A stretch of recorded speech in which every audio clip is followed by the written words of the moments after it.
Hey, what's happening, guys? Mike from MetaComix with another comic book review. Today we're going to be talking about Original Sin number 6. So let's get cracking. So this issue was, again, a very, very strong outing as far as I'm concerned from the team working on the Original Sin series.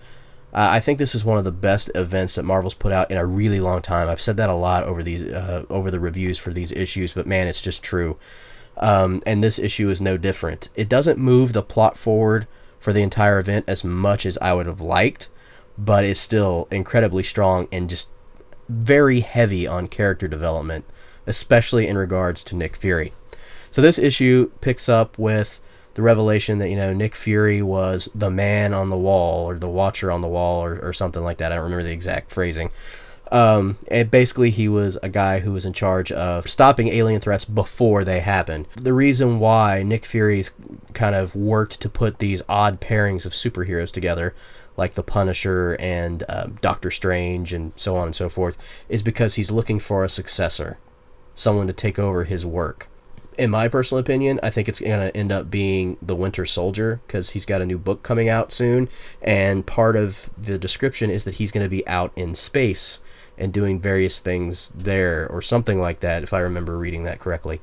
So that's my prediction there. But that's basically what the story's about. I don't want to go into too much detail because there's a lot that happens in this issue as far as character development, and I don't want to ruin it. I really, really liked the issue, and one of the things I liked a lot was like I said, the Nick Fury character development was really great. You get to see some new sides of him, and it's really cool to see him taking center stage again in a book, which, yeah, it's mostly been his son, Nick Fury Jr., because, of course, it ties in more closely with the Marvel Cinematic Universe version of Nick Fury. There was a lot of great visuals. The art style was fantastic. It really set the tone for the book, and that's been something that's consistent through each issue of this event series. The art is kind of dark and gritty, and it matches the tone of a mystery type of story, so it's really, really awesome.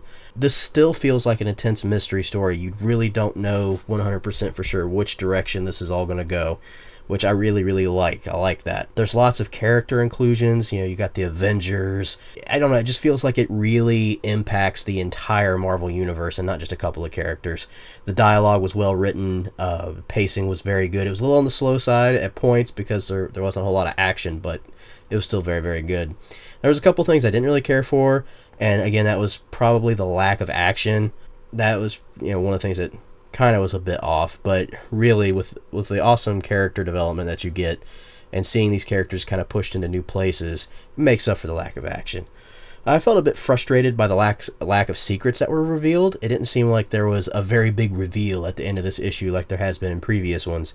So, that's kind of a little annoying. It seemed like Fury dodged questions a lot, so there just wasn't a whole lot as far as big revelations like there has been in previous issues. But that's really about it for the things I didn't like. So overall, I gave this book a score of 9 out of 10. Another solid outing in this event, which again is, if you haven't been reading this, you need to get caught up immediately. Try to get all the tie-ins. Just get into it, because this is really, really good. Alright guys, that's all I got for this one. I'll see you in the next review.